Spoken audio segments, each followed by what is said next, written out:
This is Joe Peters with MomFit with Joe Peters. Welcome to the Spanglish World Network and the H.E.R Network on the Single TV channels 250 and 251.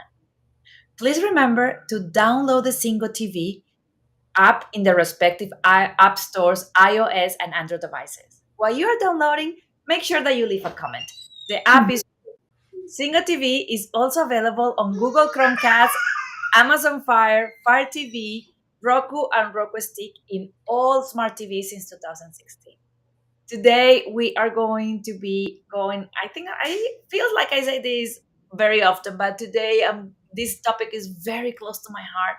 I'm super excited to have here Meagan Ducan with me, and I will tell you a little bit about Meagan and why I'm excited about this. Meagan is an expert on many topics about motherhood, and the one that we're going to be talking about today is sign language. And I love it because I've been seeing the magic that bring to my family and to my life and to my baby. So Meagan is an inspiring early child educator and parenting coach. She's a devoted foster and bio mom and the founder of Connected Kids Thrive community. For over 16 years, she has been helping parents equip themselves with proven effective parenting tools so their young children can listen, cooperate without resorting into yelling and tantrums, threatening or punishment. She strives to live by the model, the philosophy of being curious and actively turning oopsies into opportunities. So parents can possibly connect with their children, even given direction and correction. So Meagan, it is a pleasure to have you here. And let's gonna start a little bit about sharing your story of 16 years ago, why you decide to do this and how you find sign language and fall in love with sign language to start helping moms and dads around the world. Okay, thank you for the warm welcome. So excited to be here. So, yeah, my background education is in speech therapy, and I really fell in love with the deaf community. And I was going to, get an associate's degree in sign language, but then I got pregnant in college with my husband.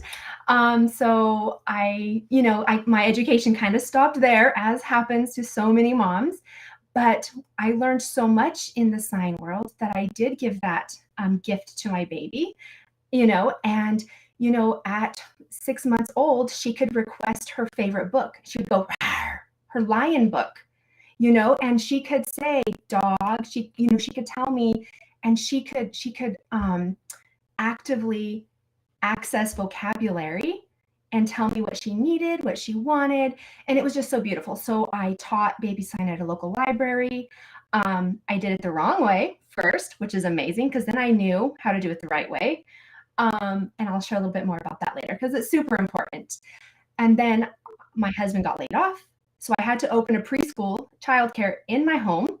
So I had 6, 3, and 4-year-olds in my house, and talk about crazy bananas. So then I really needed to figure out how to communicate with these guys, with these little kids, to get them to want to cooperate with me and with each other. So I did a lot of research. I took my neurology background in communication and speech therapy with what I knew with sign, and we had such a sweet little school. We cooked together every day. The kiddos would use sign with each other. It was just a super sweet environment. Then I went into early intervention, and I helped families with kiddos 0 to 3 that the kiddos had communication delays or disorders. So I helped them learn what to say and how to say it so their kiddos could converse with them, could talk to them, could communicate with them. So it was so beautiful there.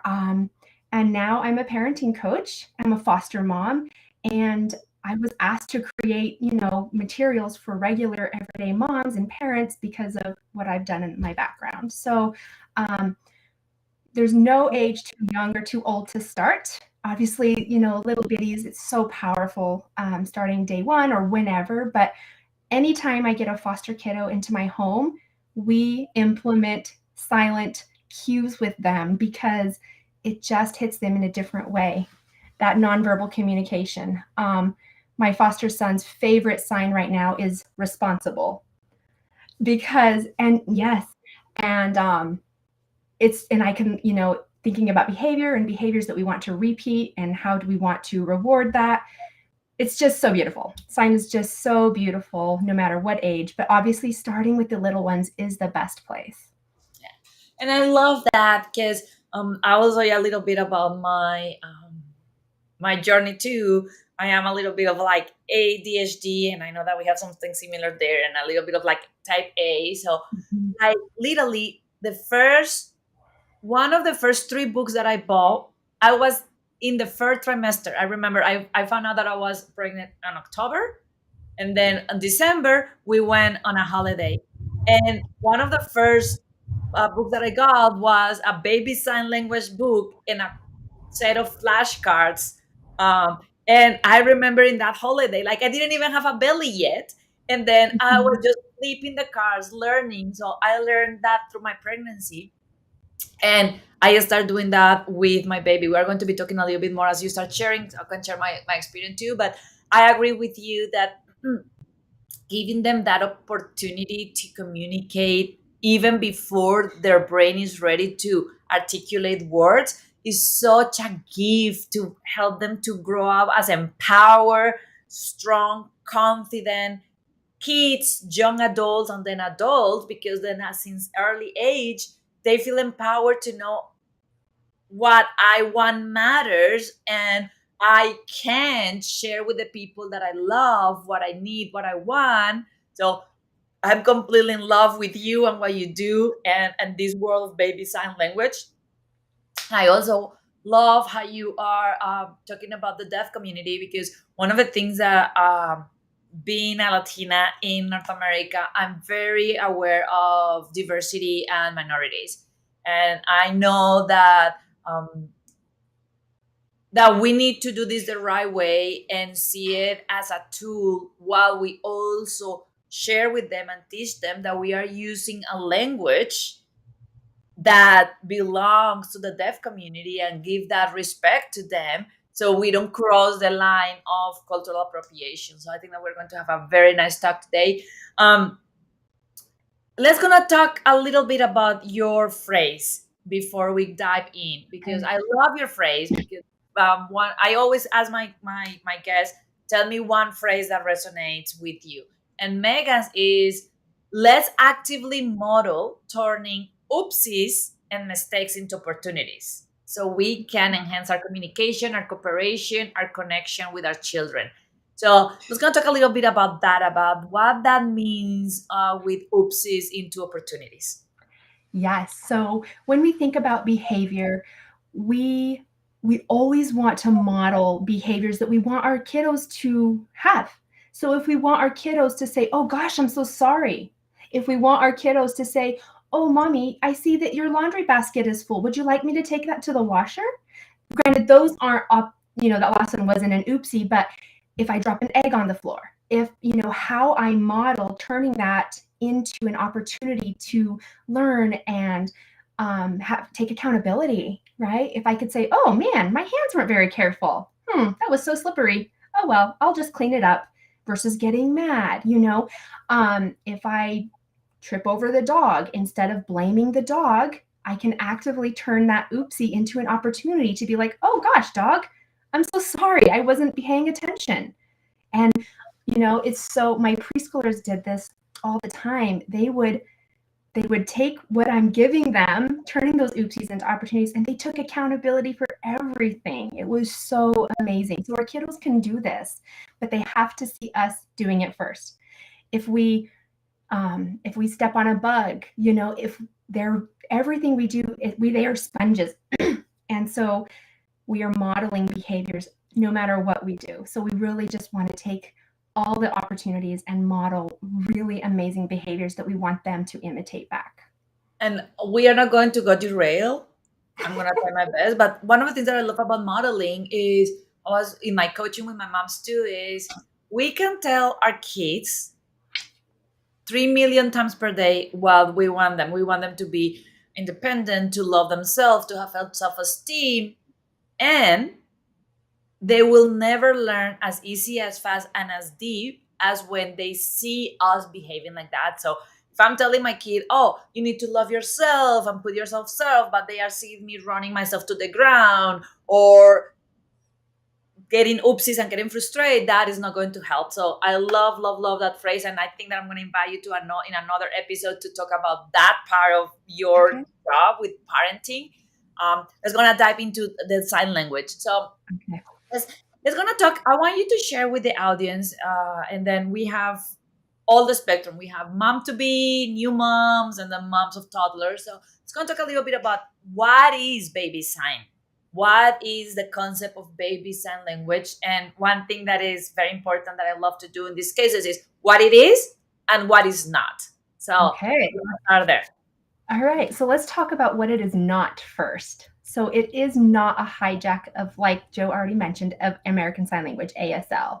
We can respectfully use some of the signs in ASL and honor that language. A lot of signs are simplified ASL, but that's okay. We can still, because even for speech, we need to simplify it often for our kids too. So, and deaf parents definitely simplify signs for their children. And so it's, it is not a hijack of ASL. It does honor that language. And then secondly, it's not a crutch.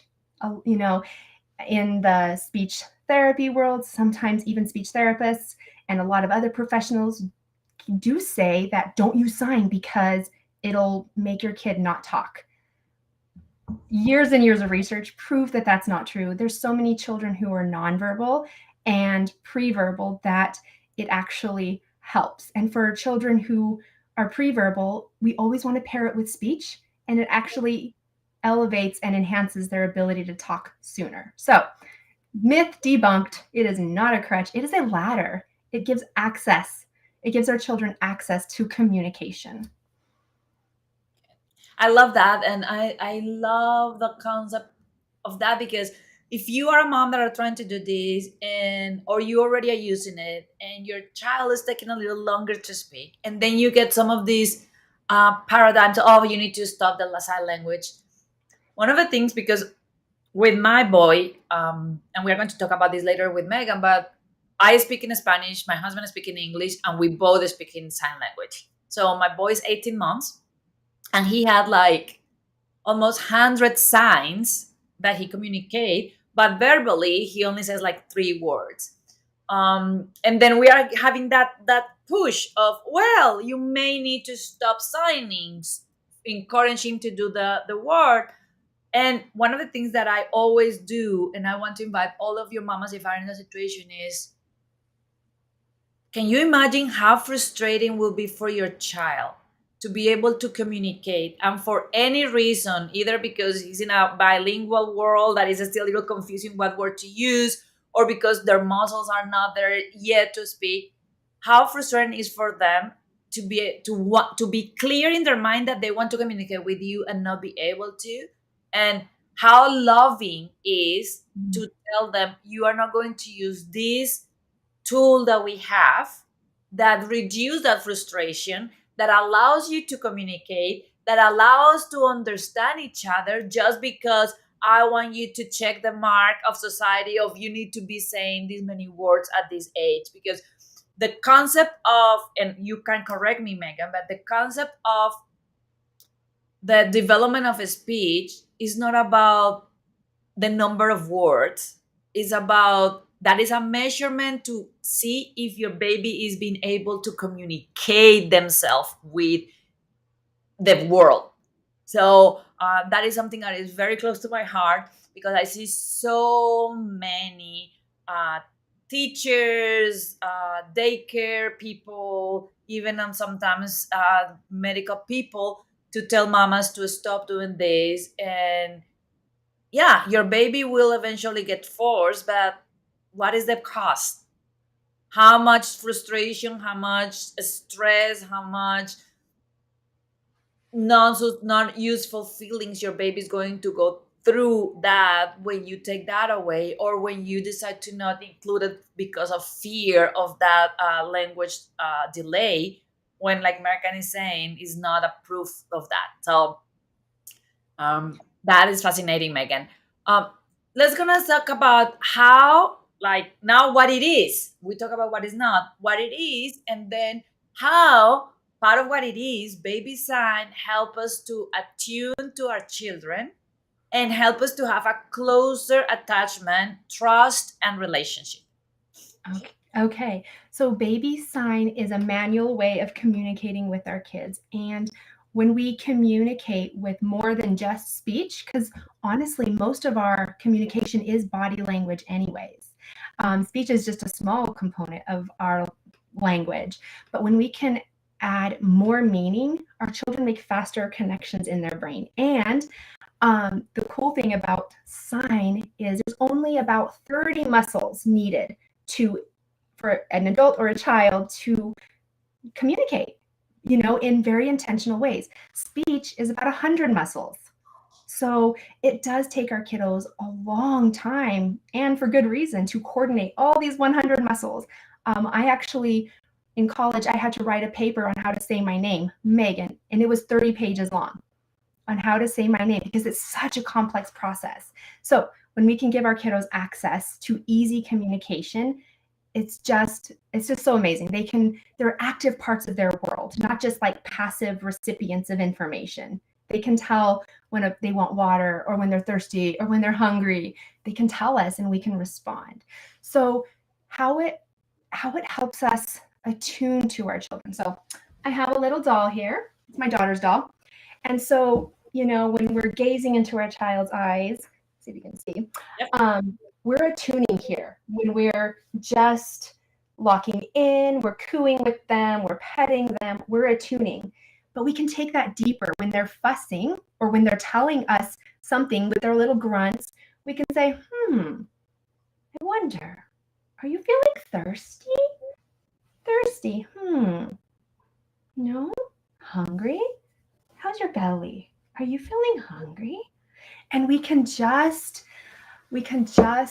attune to a deeper level and meet their need, build that trust. And they understand earlier that when they grunt or when we're going to tune in and really try to meet their need. So that's what I love about baby sign. And I love that because it also, like I was saying before, help them to develop that confidence Mm-hmm. that their needs are so important that we are going to take the time to be curious, trying to Mm-hmm. understand what they need. And yeah, so, and then one of my friends is an interpreter for ASL.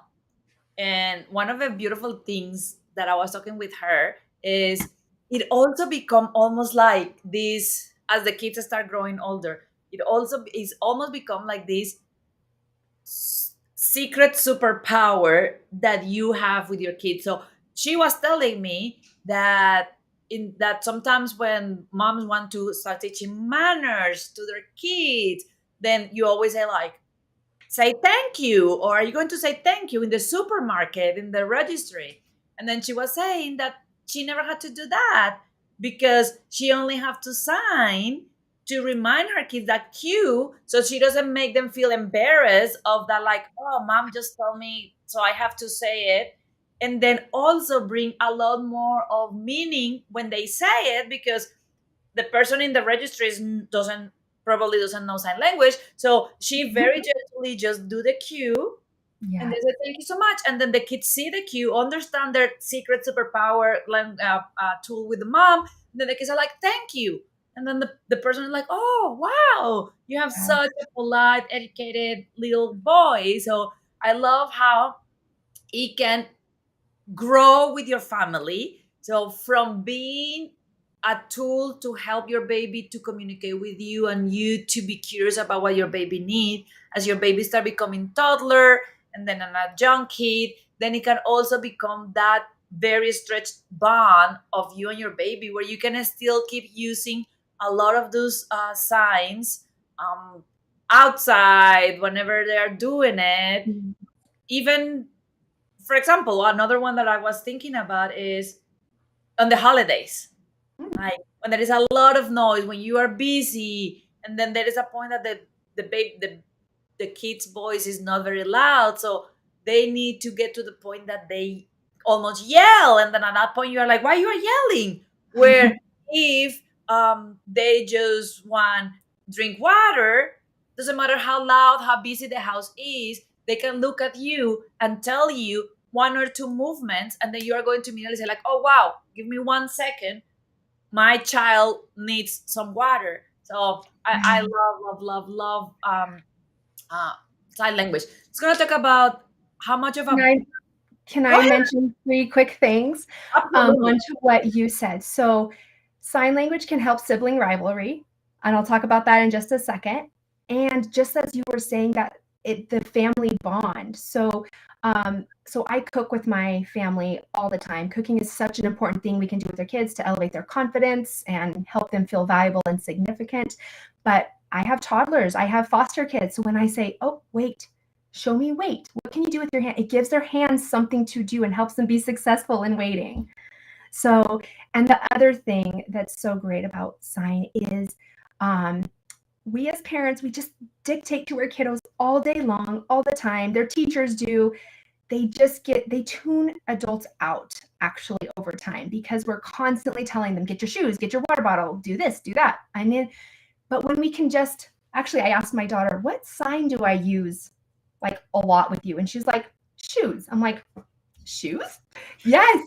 And the reason is when I just silently do this, they're just like, oh, and I'm not telling them, hey, where are your shoes? Why'd you lose your shoes? We didn't put, I just silently can give them that code and it does enhance our bond. And the reminder at the restaurant to be patient or to wait or to say thank you, it is, again, me not telling them what to do, but just a little cue to get them to do the right thing. So, love it.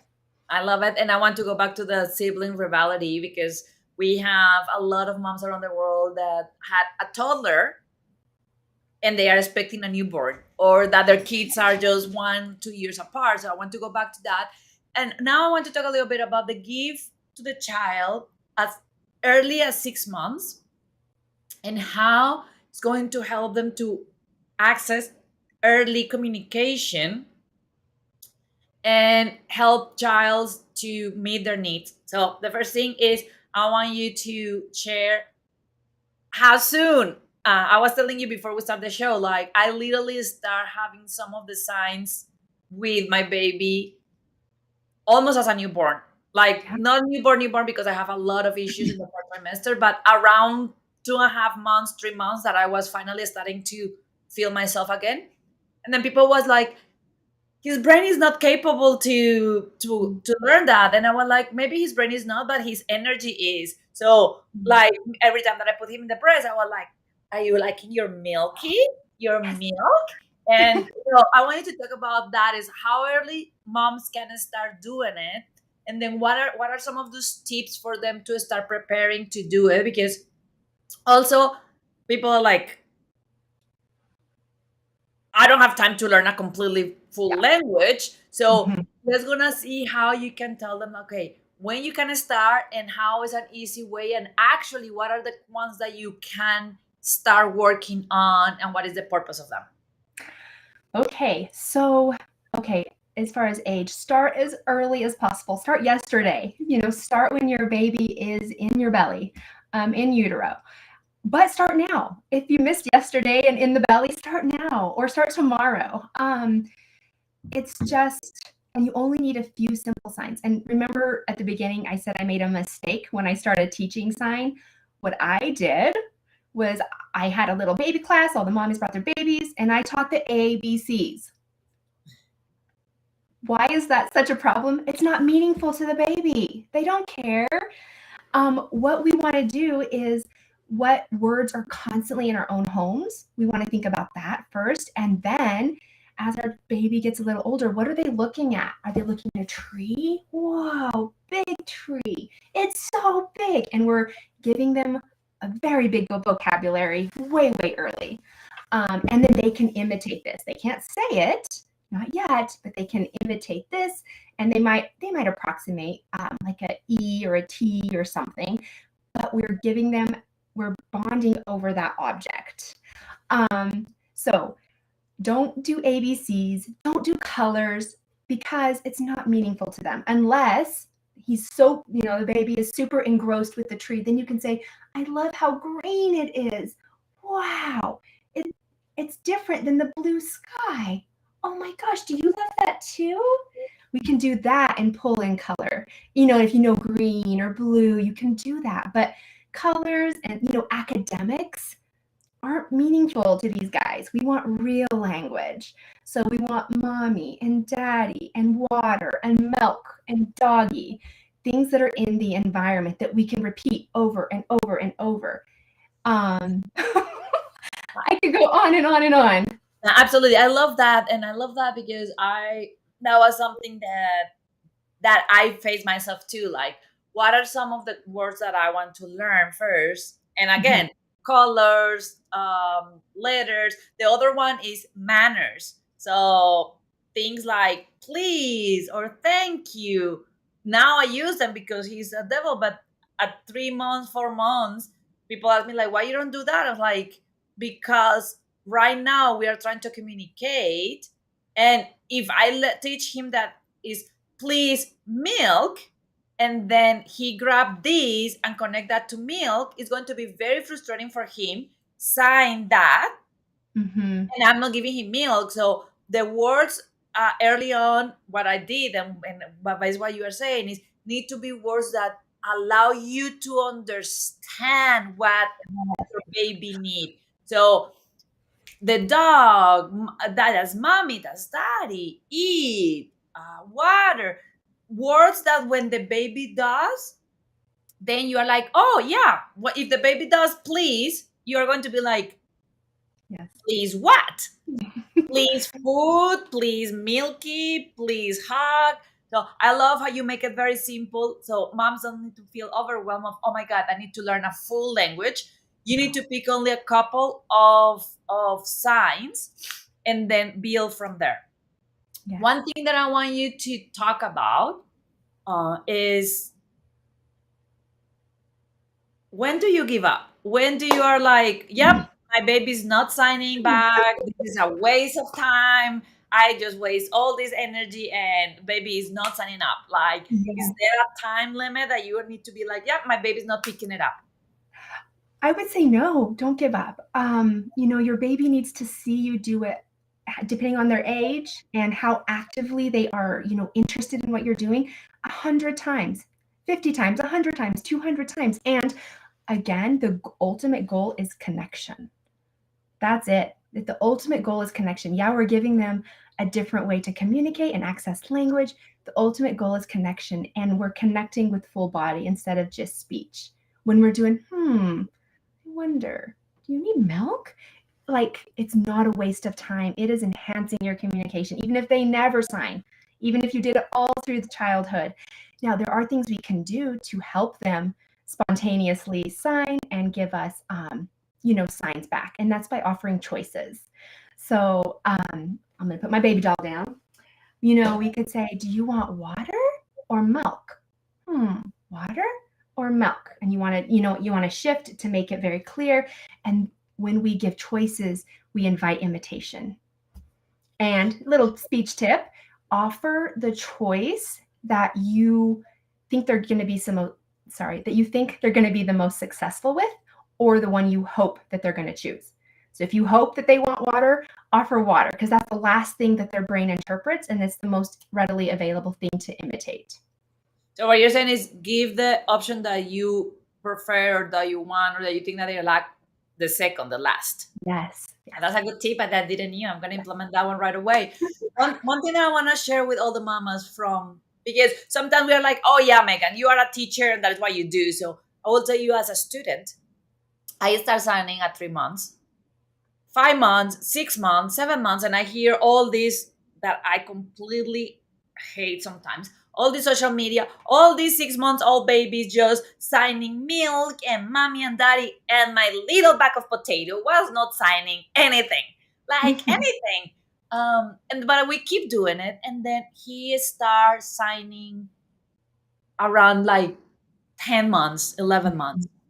And what happened after was mind blowing. Like the speed at which he started picking up sign. Like there was times that he would sign something, and we were like, "Did he really sign that?" Like we only signed that a couple of times, and didn't sign it anymore, and he still remembers. So on that one, it's almost like walking of any other one.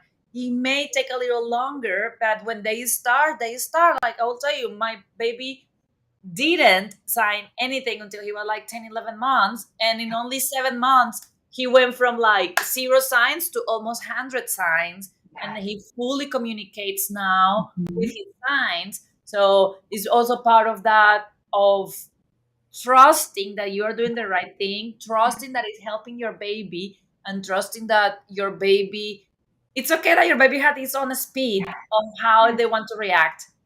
Yeah, my sister, her baby is 17 months old, and the same thing. Did not imitate, was very engaged, while her mom was doing everything, but didn't really imitate. And explosion this last month, and she's putting two words together at 17 months. She'll be dirty teeth, dirty teeth.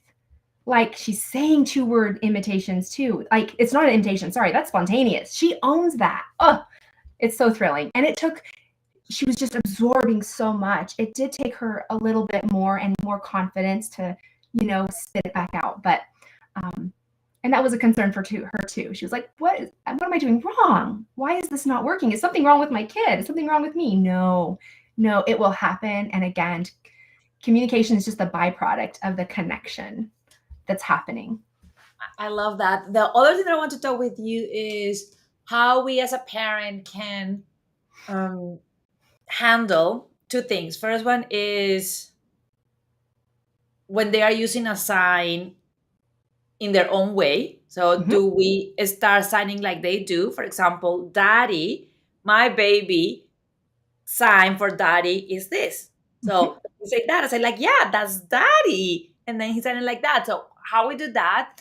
And then the other one on that one is how we can be curious to figure out the sign, because like Megan was saying, there is 30 muscles.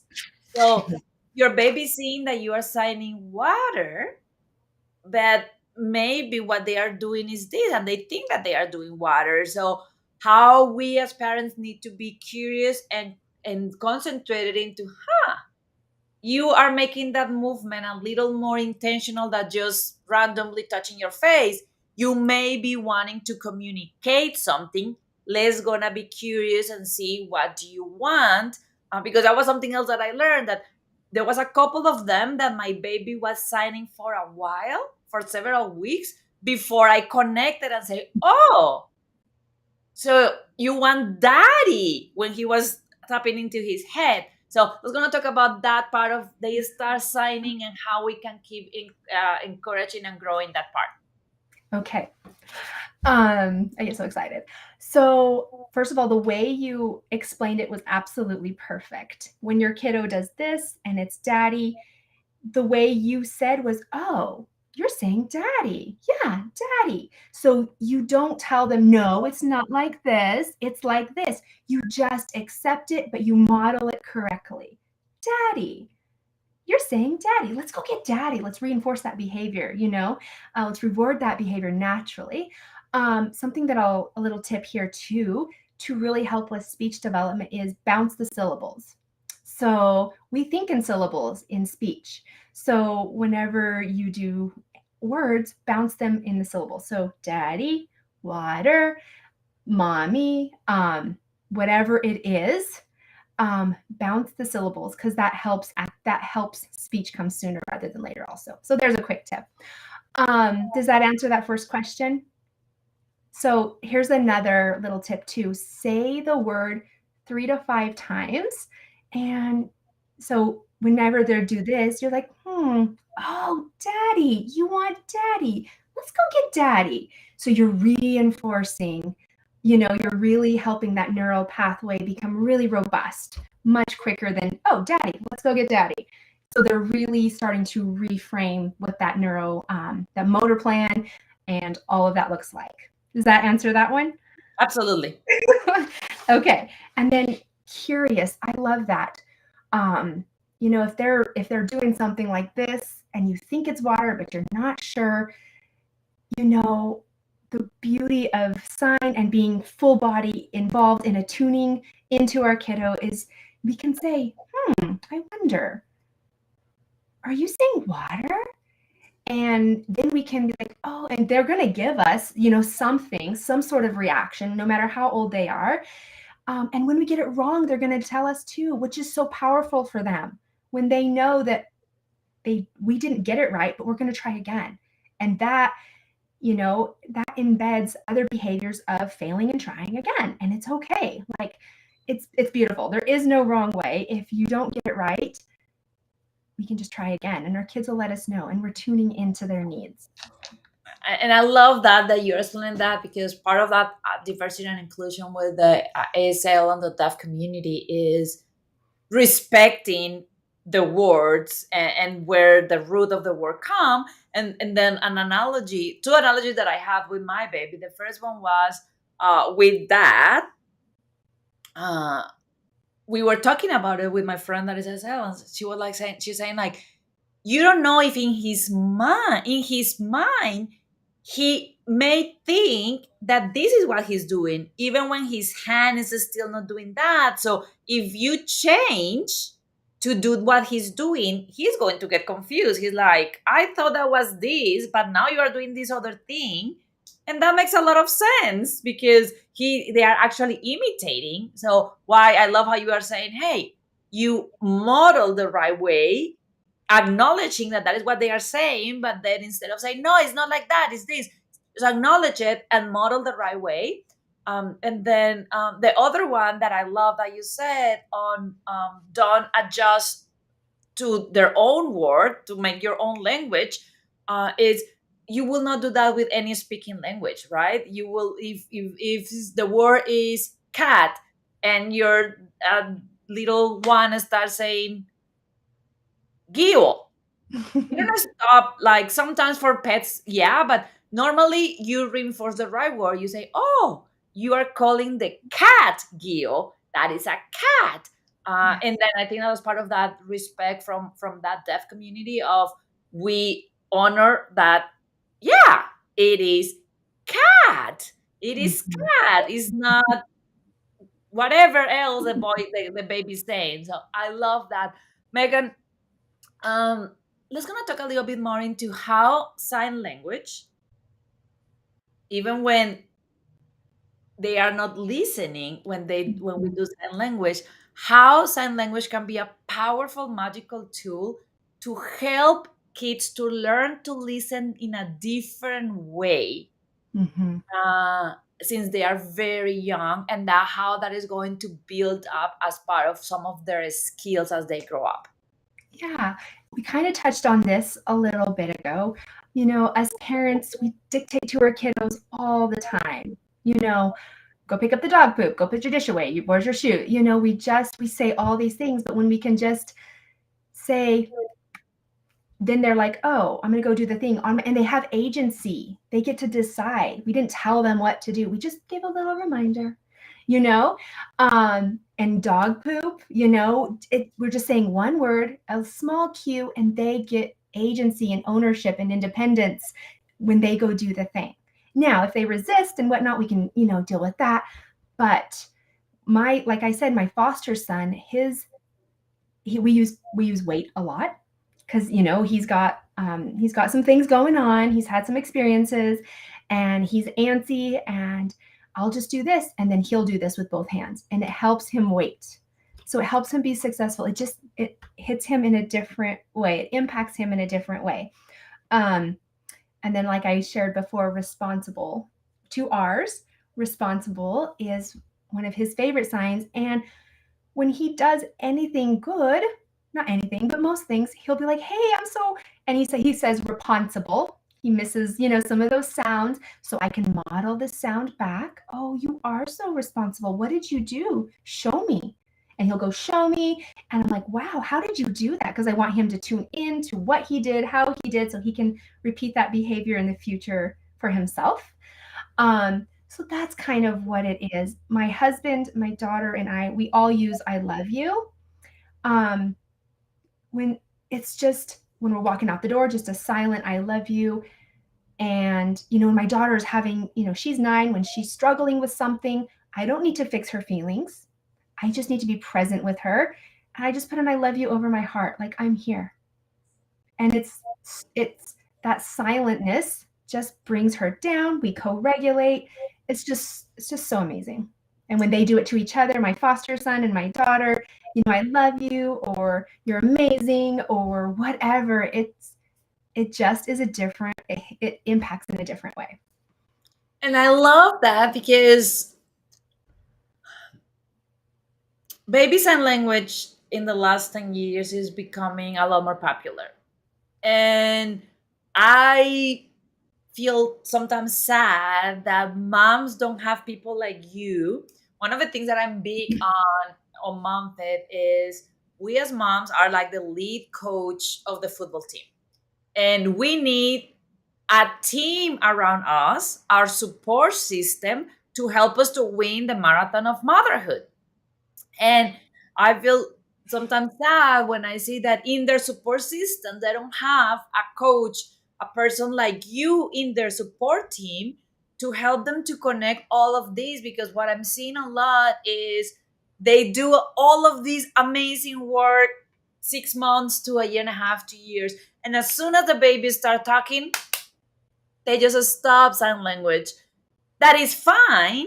Mhm. And I believe that if they knew everything that you are sharing with us, how do signs can keep deep in the connection, can help them as they start going to school, can help them to handle sometimes something like bullying or a dangerous situation in a store, then I believe that a lot more moms will keep the momentum of using this as an additional language for their kids and their family, with the addition that we're going to be talking before we leave the program, that every time that your kid learn a different language, their brain gets stronger on the Mhm. language development.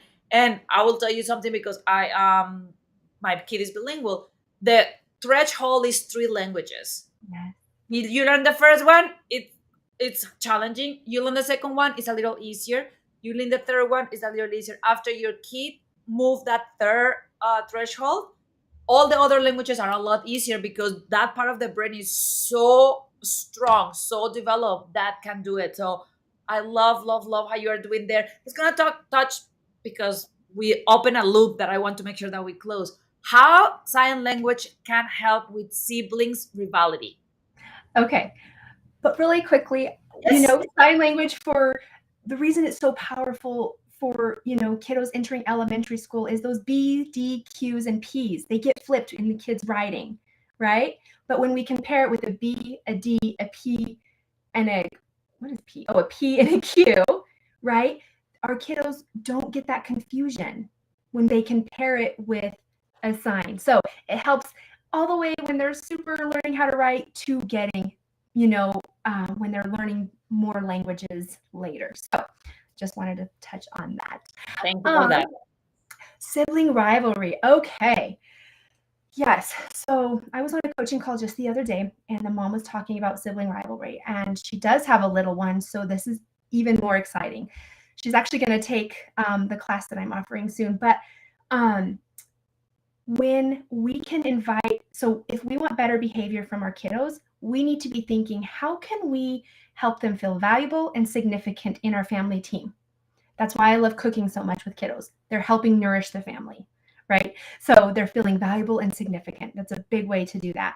But when this mom is starting to do baby sign with this little one, it helps when she can invite those older siblings in to help this little one too. They're feeling valuable and significant. If the little one is doing some approximation or something, even if the mom knows what it is, she can invite that older sibling in and say, or both older siblings in, and make them a team for that little one, right? The mom can say, or dad, what do you think he's trying to communicate? Do you think he wants, like, I don't know. Do you have an idea?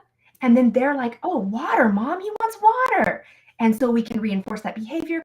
You're so helpful. Wow. He needs you. We need you. And so, when kiddos fight and do sibling rivalry, they're really wanting attention most of the time. And when we can load up on positive attention, we reduce their need to seek negative attention in negative ways. So that's how it reduces sibling rivalry.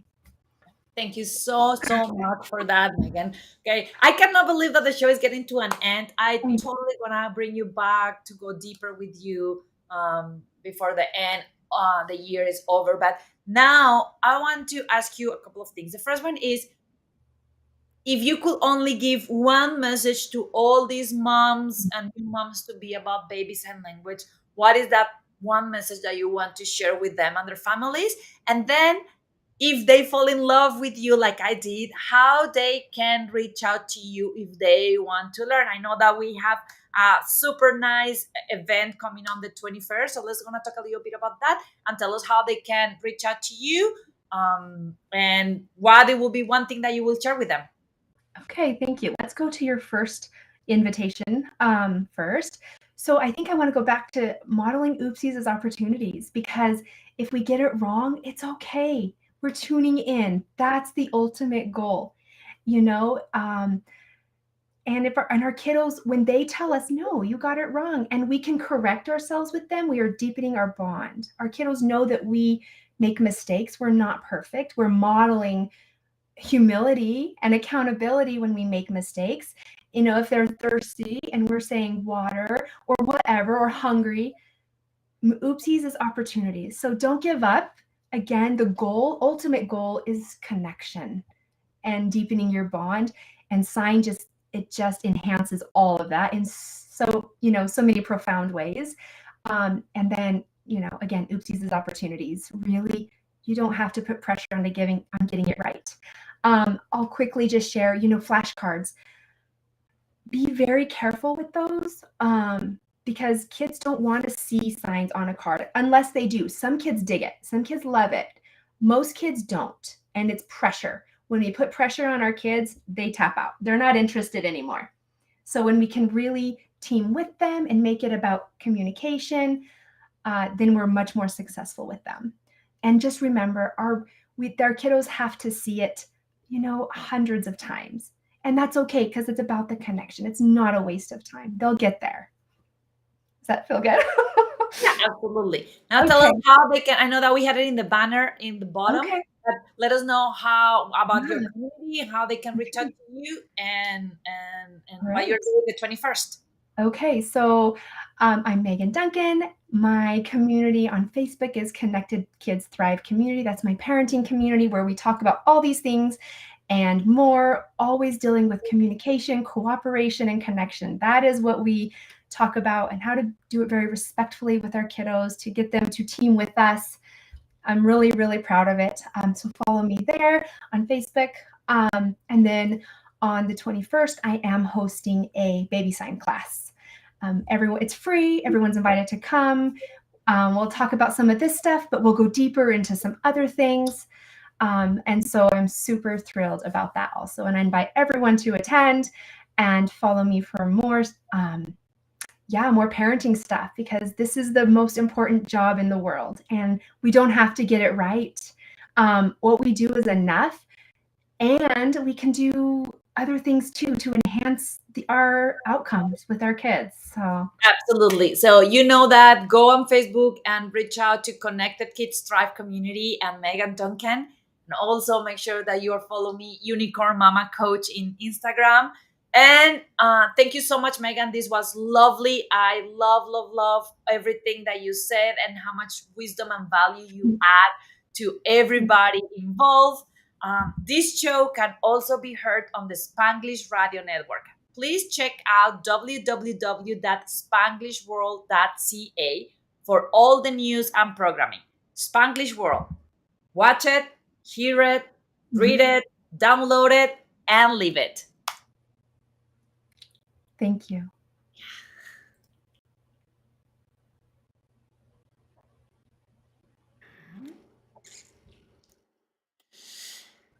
Let's see. I think that Eduardo